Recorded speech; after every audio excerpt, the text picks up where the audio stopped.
കേരളത്തിൽ ക്രൈസ്തവരെ സന്തോഷിപ്പിക്കാൻ പറ്റാവുന്നതൊക്കെ ചെയ്യാനുള്ള ശ്രമത്തിലാണ് BJP. തൃശൂർ സീറ്റ് ജയിക്കണമെങ്കിൽ അവിടെ ക്രൈസ്തവ വോട്ട് നിർണായകമാണ്. കാരണം ഏതാണ്ട് 40% ക്രൈസ്തവ വോട്ട് തൃശൂരിലുണ്ട്.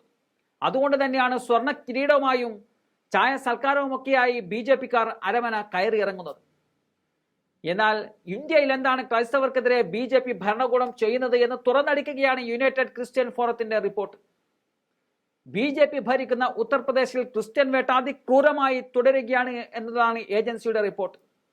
ഈ മാസം 24 വരെ പാസ്റ്റർമാർ ഉൾപ്പെടെ 17 ക്രൈസ്തവ വിശ്വാസികളാണ് മതപരിവർത്തന നിരോധന നിയമപ്രകാരം അറസ്റ്റിലായിരിക്കുന്നത്. ക്രൈസ്തവർക്ക് നേരെ ഇത്രയേറെ അതിക്രമങ്ങൾ ഉണ്ടായിട്ടും ഭരണകൂടം പതിവ് മൗനത്തിലാണ്. ഹിന്ദുത്വ ശക്തികളുടെ ഭീഷണി മൂലം ആരാധന നടത്തുവാനോ പ്രാർത്ഥിക്കുവാനോ കഴിയാത്ത സാഹചര്യമാണ് UPയിൽ നിലനിൽക്കുന്നത് എന്നതാണ് റിപ്പോർട്ടിൽ സൂചിപ്പിക്കുന്നത്. വീടുകളിൽ ഇരുന്ന് പ്രാർത്ഥിക്കുന്നവരെ പോലും പോലീസ് പിടിച്ചുകൊണ്ടുപോകുന്ന സ്ഥിതി. യാതൊരു തരത്തിലുള്ള സംരക്ഷണമോ ആശ്വാസ നടപടികളോ ഉണ്ടാവുന്നില്ലെന്നും വാർത്താ ഏജൻസി റിപ്പോർട്ട് ചെയ്യുന്നുണ്ട്.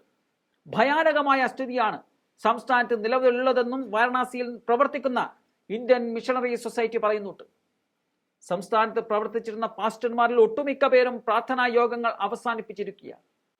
ഏതെങ്കിലും വീട്ടിലോ പൊതു ഇടങ്ങളിലോ ആരാധനയോ പ്രാർത്ഥനയോ നടത്തിയാൽ പ്രാദേശിക മാധ്യമങ്ങൾ മതപരിവർത്തന ശ്രമമായി ചിത്രീകരിച്ച് പോലീസിനെ കൊണ്ട് അറസ്റ്റ് ചെയ്യിപ്പിക്കുന്നത് പതിവാണെന്നും റിപ്പോർട്ടുകളുണ്ട്.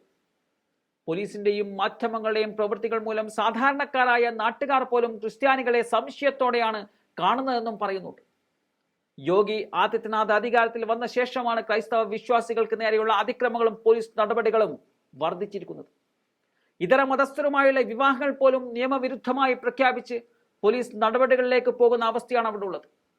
കഴിഞ്ഞ വർഷം ക്രൈസ്തവർക്കെതിരെ സംസ്ഥാനത്ത് 287 അതിക്രമങ്ങളാണ് നടന്നതെന്ന് യുണൈറ്റഡ് ക്രിസ്ത്യൻ ഫോറത്തിന്റെ റിപ്പോർട്ടിൽ പരാമർശിക്കുന്നുണ്ട്.